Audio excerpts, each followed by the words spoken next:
बहारें हमको ढूंढेगी। मैं हूं आपके साथ रितु राजपूत और हमारे साथ हैं जाने माने डॉक्यूमेंट्री मेकर श्री राजेश बादल जी और मीडिया कर्मी और ब्रॉडकास्टर राजीव कुमार शुक्ल जी। एक बार फिर से स्वागत है हमारे स्टूडियो में। इतने सारे प्रसंग हैं उनके जीवन के और मीना जी का नाम जहन में आते ही जिंदगी के न जाने कितने रंग झिलमिलाने लगते हैं। खुशी के, गम के, आरजू के, मोहब्बत के, त्याग के, धैर्य के, रिश्तों और दर्द के न जाने कितने पन्ने खुद ब खुद खुलने लगते हैं। मुझे याद आया कि इतने तरह के जैसे गीतों की ही अगर आप बात करें, उन गीतों के साथ जुड़ी हुई छवियों की याद करें। एक बहुत अद्भुत गीत है जो मतलब आकाशवाणी से भी उसका है इस अर्थ में संबंध है कि पंडित नरेंद्र शर्मा ने वो गीत लिखा। और ज्योति कलश छलके, क्या बहुत प्यारा भाभी की चूड़ियां। और इस फिल्म की जब हम स्टोरी की बात करते हैं उसमें भी वो उदात्त चरित्र, वो बिल्कुल आदर्श भाभी का चरित्र, देवर बलराज साहनी साहब इसमें है। और क्या बात है बलराज साहनी की। तो ये गीत अपने आप में जो है ये भी एक रूप है ज्योति कलश छल के। ये गीत भी मुझे लगता है कि मीना जी की इस अभिनय यात्रा के साथ जुड़कर कहीं अमर गीत है। उनकी फिल्मों की अगर हम बात करते हैं तो फिल्म थी पिया घर आजा और उसमें सारे गीत जैसा कि शुरू में मीना जी ने गाए थे। आवाज तो उनकी अच्छी थी और गजलों की शौकीन थी, गजलों में मुशायरों में हिस्सा लेती थी और बाद में इनकी कई सारी गजलों के इन्होंने अपनी स्वयं की आवाज में उन्हें कंपोज भी किया। तो उस गीत को जिसका जिक्र किया राजीव जी ने यहाँ सुनते हुए चलते हैं। आइए सुनते हैं।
एक बार फिर से स्वागत है हमारे सभी श्रोताओं का।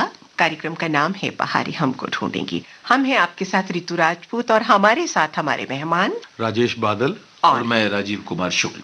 अपने सभी श्रोताओं का एक बार फिर से स्वागत करती हूँ। राजीव जी, सांझ और सवेरा का जिक्र करें, अकेली मत जाइयो की बात करें, बहारों की मंजिल की बात करें, लेकिन ये गीत है, मुझे लगता है उस गीत को सुन लेना चाहिए, क्योंकि वैसे भी राजश्री की शायद वो पहली फिल्म थी आरती। हाँ। राजश्री प्रोडक्शंस की जी। शायद पहली फिल्म थी आरती और आरती में मीना जी थी।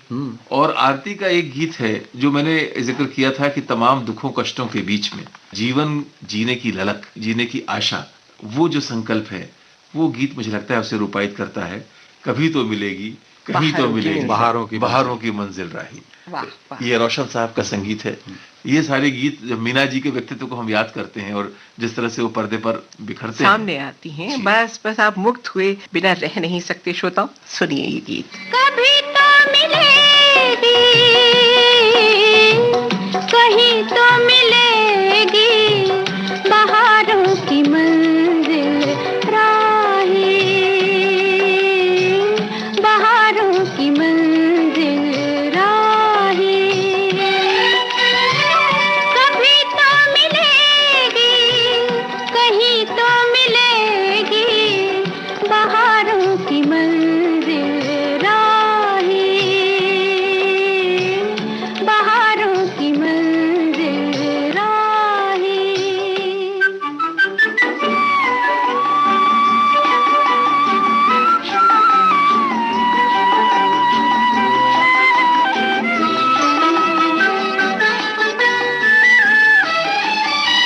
लंबी सही दर्द की राहें दिल की लगन से काम ले, आँखों के इस तूफान को पी जा, आहों के बादल थाम ले। दूर तो है पर दूर नहीं है, दूर तो है पर दूर नहीं है, नजारों की मंजिल राही, बहारों की मंजिल राही। आहा हा,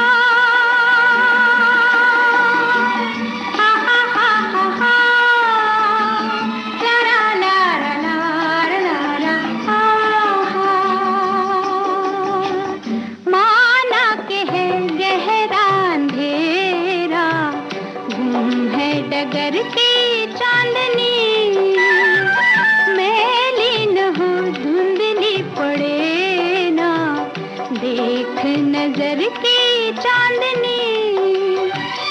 डाले हुए हैं रात की चादर, डाले हुए हैं रात की चादर, सितारों की मंजिल राही,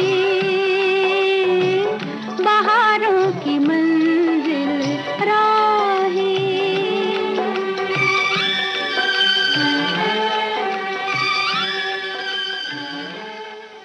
बहुत अच्छी बात और बहुत अच्छे गीत और बहुत अच्छी चरित्र अभिनेत्री मीना कुमारी। भीगी रात का हल्का सा जिक्र आया था, लेकिन उस फिल्म का बादल जी, एक गीत जो है दिल जो ना कह सका, क्या बात है, उसमें तंज देखिए। वो जो आखिरी उसका वो है गीत का जो आखिरी बंद है, उसमें दिल जो ना कह सका कहने की रात, खूने दिल तक पीने की बात आती। दरअसल ताना मार रहे होते हैं प्रदीप कुमार जी मीना कुमारी जी को बेवफा समझ के, जो उनकी प्रेमिका होती हैं उस फिल्म में। और मीना कुमारी का चूंकि एक्सीडेंट हो चुका है, उसकी टांगे काम नहीं कर रही हैं, तो वो अपने प्रियतम को दुख नहीं देना चाहती, लिहाजा उनसे अलग हो जाती हैं और अशोक कुमार के साथ होती हैं। तो उस प्रसंग में इस गीत को श्रोताओं महसूस कीजिए और सुनिए, तो आपको बहुत आनंद आएगा। आइए सुनते हैं इस गीत को।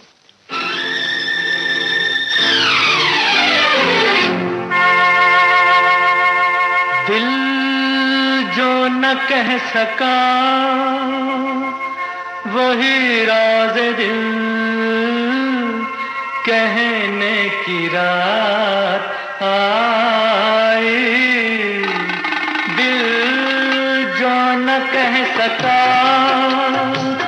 वही राज दिल कहने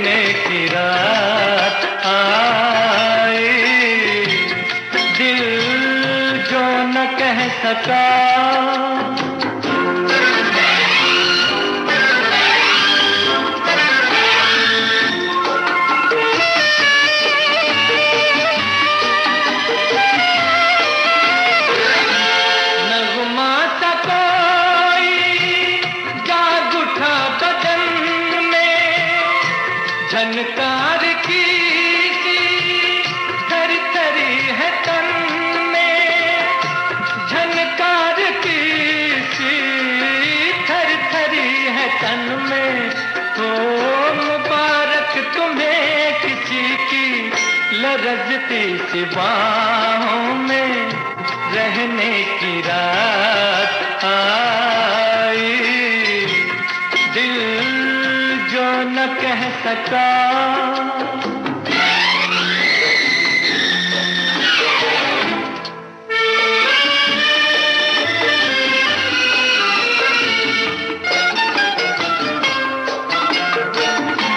तौबा ये किसने अंजुमन सजा के टुकड़े किए हैं गुंचाए वफा के, टुकड़े किए हैं गुंचाए वफा के।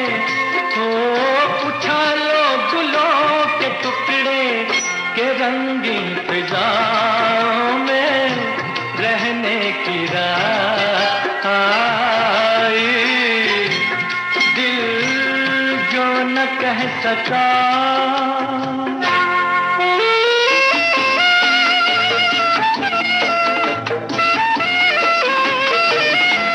चलिए मुबारक जश्न दोस्ती का, दामन तो थामा आपने किसी का, दामन तो थामा आपने किसी का।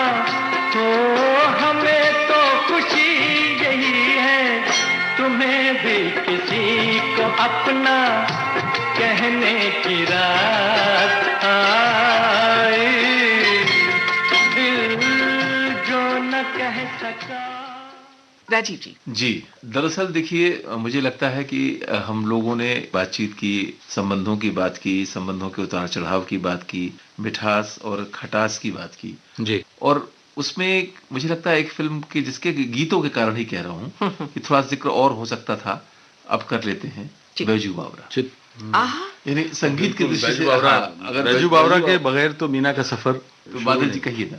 देखिए, बैजू बावरा फिल्म का शूटिंग जब हो रही थी तो उसमें एक दृश्य आता है जो पानी में वो एक नाव में जा रही हैं और हुआ उनकी जो मतलब वाकई में ही हुआ था कि जब ये शूटिंग हो रही थी तो वो जो नाव बढ़ रही थी आगे, तो उसमें वो अचानक किसी भंवर में फंस गई और भंवर में फंस गई। ये सारे लोग उससे कूद पड़े और इनको तैरना नहीं आता था कैसे, और बाकी किनारे वाले लोग ये समझ रहे थे कि शायद ये शूटिंग का पार्ट है। अच्छा, हाँ, तो वो भी बड़े खामोशी के साथ कि शायद ये शूटिंग हो रही है, और वो जो है तैरना नहीं आता था। बड़ी मुश्किल से उनको दोबारा जिंदगी मिली और वो बैजू बावरा का वो जो अनुभव है, मेरा ख्याल है कि आकाशवाणी पर ही मैंने उनकी अपनी आवाज में ये पुराना, कभी एक जमाने में जयमाला कार्यक्रम जो आता था जयमाला, उसमें ये संस्मरण मुझे अगर लगता है ठीक याद है तो उसमें कहीं मैंने मीना की आवाज में सुना। बैजू बावरा में जैसी बात हुई थी कि फिल्म फेयर का पहला पुरस्कार उन्हें मिला था जी, और बहुत वो जो एक चरित्र था, गांव की लड़की है, बहुत अल्हड़ है, बहुत मासूम है, एक तरह का बचपना उसके अंदर मौजूद है, पर साथ साथ वो एक बड़ी आदर्श प्रेमिका है।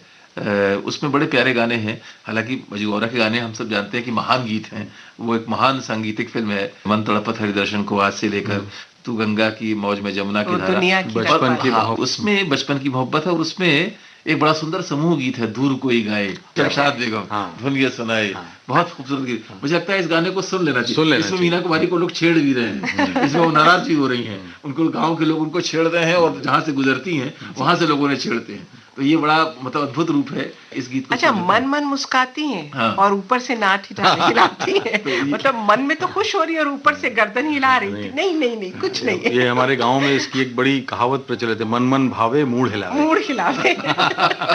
तो आइए सुनते हैं इस गीत को।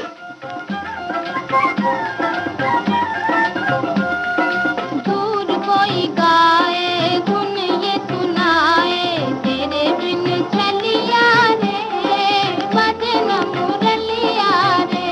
होती हो दूर कोई गाए धुन ये सुनाए, तेरे बिन चलिया रे, बजन मुरलिया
जिया बेटी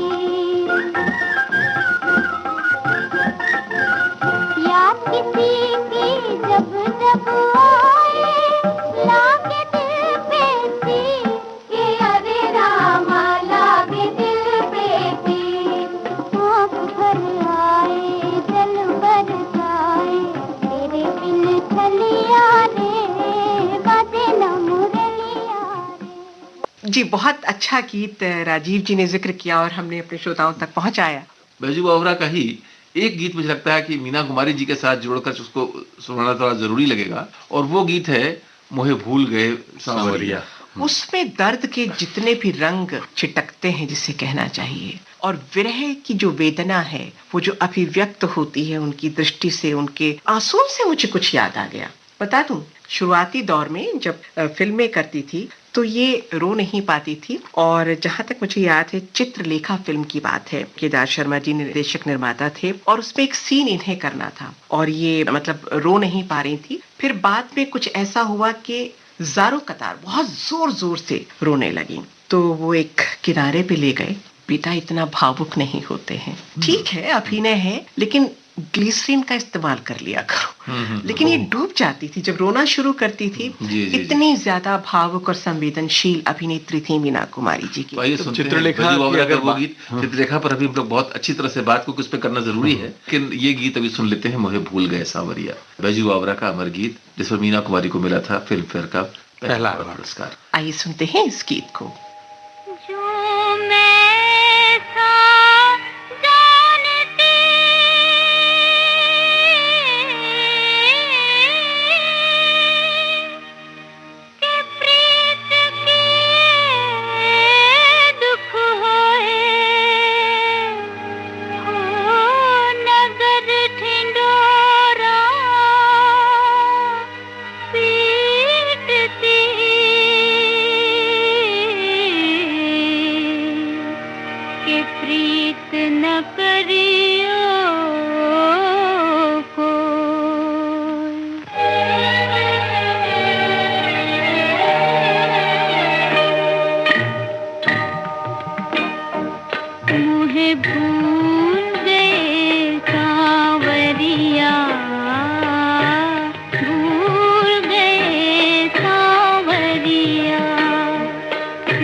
चित्रलेखा वो फिल्म है राजीव जी और बादल जी, जो मुझे बहुत बहुत बहुत पसंद है। और क्यों पसंद है? क्योंकि चित्रलेखा में जो मीना कुमारी ने अभिनय किया है वो शायद दोबारा हो ही दोबारा नहीं सकता। कोई किसी अभिनेत्री ने उस तरह का अभिनय आज तक नहीं किया है। ऐसा मतलब- लगता है कि जो चित्रलेखा का जो किरदार है वो सिर्फ मीना और सिर्फ मीना ही कर सकती थी। उसका आप कॉस्ट्यूम देखें, जी। उसकी आप ज्वेलरी देखें, आभूषण देखें, उसकी सज्जा देखें, और उसके जितने भी सेट बने थे, क्योंकि उसमें भी प्रदीप कुमार जी इनके जी, साथ थे, जी। और महमूद उसमें ब्रह्मचारी की भूमिका है। कुमार गिरी के रूप में अशोक कुमार है। एक बहुत ही चर्चित कृति पर यह फिल्म बनी। हम जानते हैं भगवती चरण वर्मा जी का उपन्यास है उपन्यास है। चित्रलेखा, और इसमें उस उपन्यास की केंद्रीय चिंता ये थी कि पाप और पुण्य क्या है, किसे जीवन में पाप माना जाए और पाप और पुण्य का अलगाव कैसे किया जाए। बड़ा दार्शनिक प्रश्न है। दार्शनिक प्रश्न पर फिल्म बनी और उसके बाद फिर उपन्यास लिखा गया पहले, और बड़ा चर्चित उपन्यास है।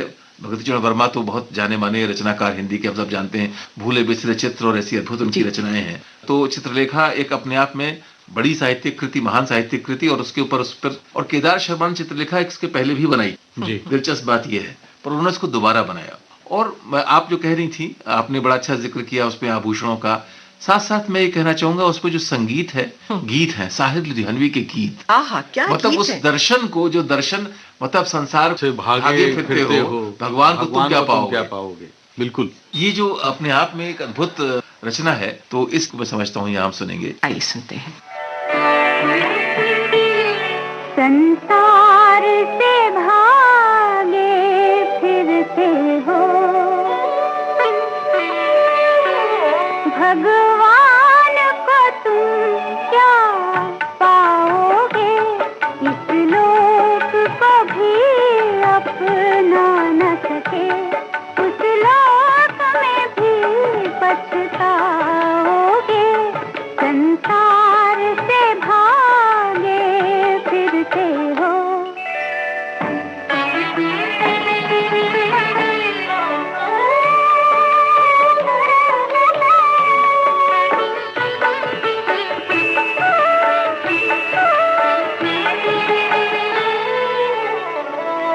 ये पाप है क्या, ये पुण्य है क्या, रीतों पर धर्म की मोहरे है। ये पाप है क्या, ये पुण्य है क्या, रीतों पर धर्म की मोहरे है। रीतों पर धर्म की मोहरे है। हर युग में बदलते धर्मों को कैसे आदर्श बनाओगे।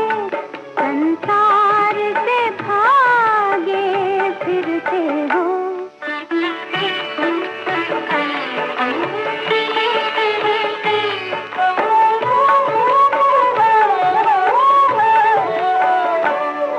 ये भोग भी एक तपस्या है, तुम त्याग के मारे क्या जानो।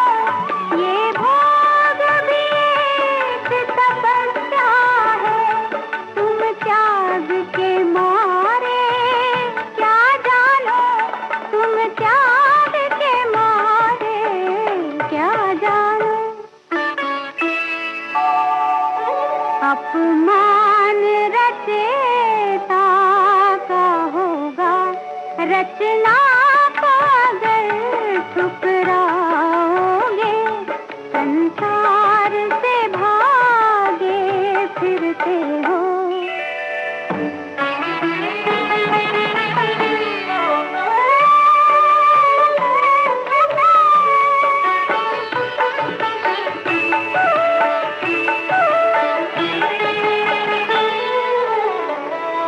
हम कहते हैं ये जग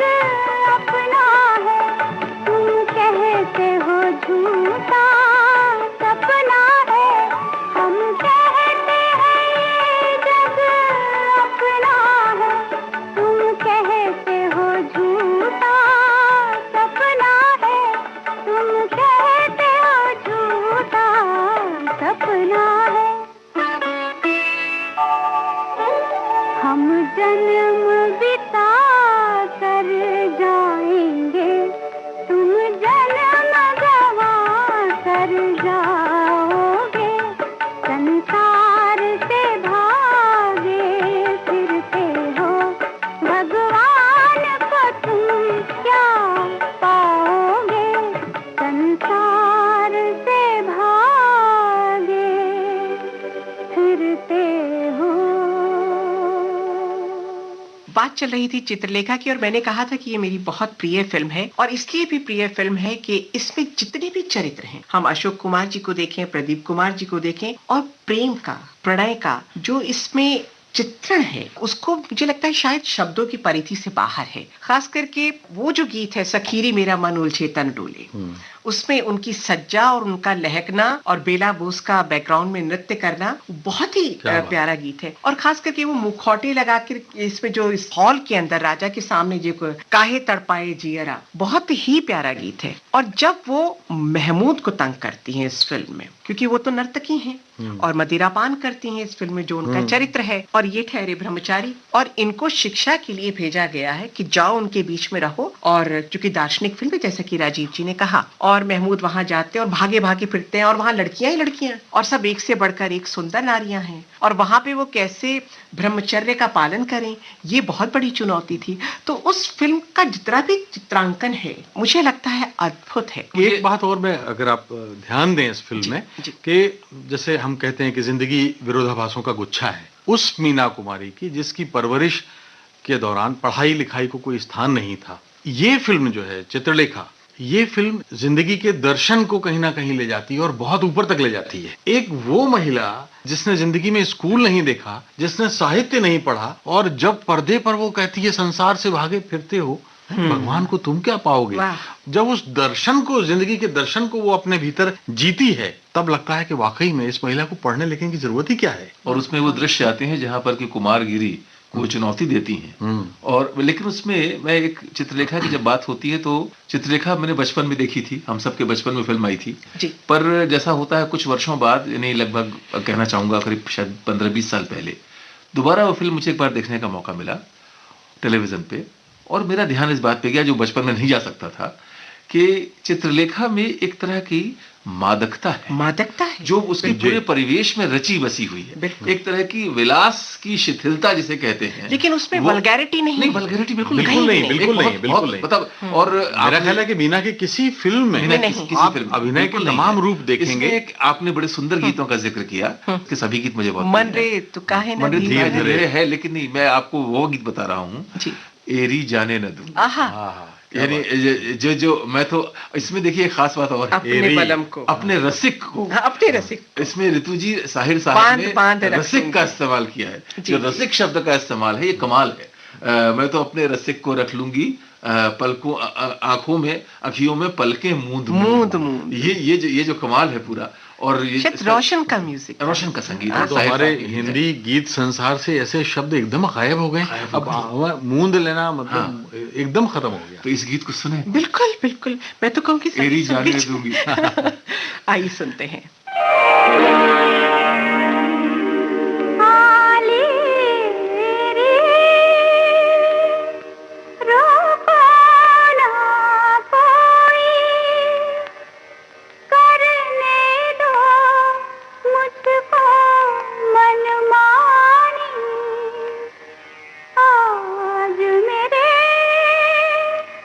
घर आए वो पीतम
मैं तो अपने रसिक को नैनों में रख लूंगी पल की नींद नींद रे, जाने न दूंगी, जाने न दूंगी।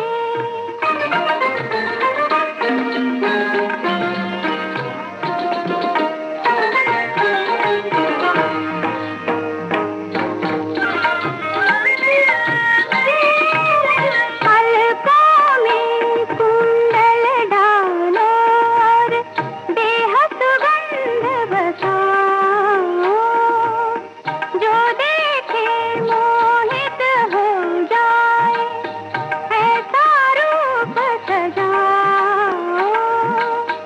आज सखी धप मरे पा मपरनी धा पद पपसा रे धा करे आ। आज सखी पीड़ा दूंगी मैं दर्शन करती बूंद बूंद रे, जाने न दूंगी, जाने न दूंगी।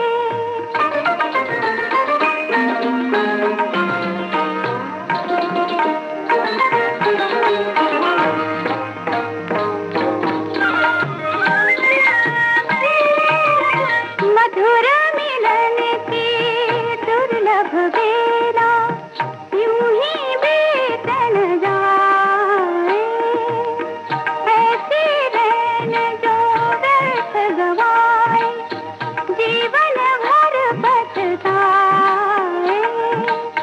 तेज सजा धप मरता मपदनि धा पद पपसा रे धा करे आ।